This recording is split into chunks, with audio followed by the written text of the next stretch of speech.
हमें नुकसान पहुंचाने वाले अक्सर वही लोग होते हैं जिनका हमने कभी कुछ नहीं बिगाड़ा होता। हमें चोट देने वाले अक्सर वही लोग होते हैं जिनके जख्मों पर हमने मरहम लगाया होता है। हमसे नफरत करने वाले भी अक्सर वही लोग होते हैं जिनसे हमने बहुत प्यार किया होता है। हमें नीचा दिखाने वाले अक्सर वही लोग होते हैं जिन्हें हमने ऊंचा उठाने में मदद की होती है।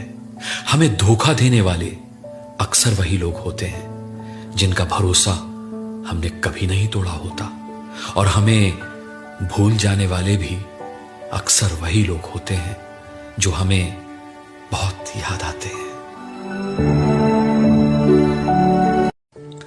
हमें नुकसान पहुंचाने वाले अक्सर वही लोग होते हैं जिनका हमने कभी कुछ नहीं बिगाड़ा होता।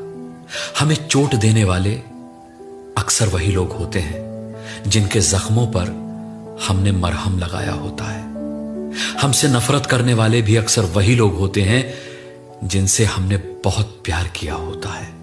हमें नीचा दिखाने वाले अक्सर वही लोग होते हैं जिन्हें हमने ऊंचा उठाने में मदद की होती है। हमें धोखा देने वाले अक्सर वही लोग होते हैं जिनका भरोसा हमने कभी नहीं तोड़ा होता। और हमें भूल जाने वाले भी अक्सर वही लोग होते हैं जो हमें बहुत याद आते हैं।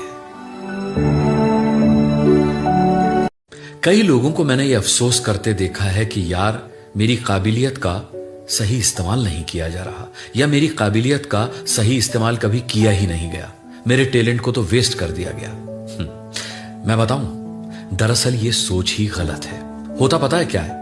होता यह है कि उन लोगों की काबिलियत को वैल्यू करने वाले लोग और उनकी काबिलियत को परखने वाले मौके उन्हें कभी मिले ही नहीं होते। देखो, काबिलियत मायने तो बहुत रखती है, लेकिन अगर काबिलियत को सही मौके ना मिले और सबसे बड़ी बात उस काबिलियत को वो मौका देने वाले सही लोग ना मिले, तो फिर वो काबिलियत कोई मायने नहीं रखती।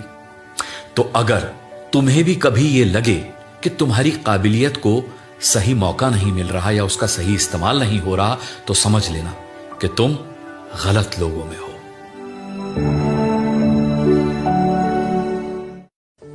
हम सही होते हैं लेकिन फिर भी लोग हमें गलत समझते हैं। हम सच्चे होते हैं लेकिन फिर भी लोग हमें झूठा समझते हैं। और जब बार बार ऐसा होता है तो सही और सच पर से भरोसा उठने लगता है ना?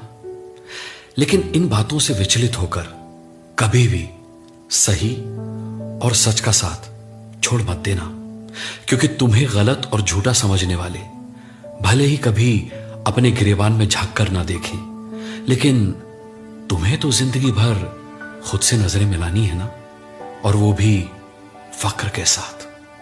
क्यों?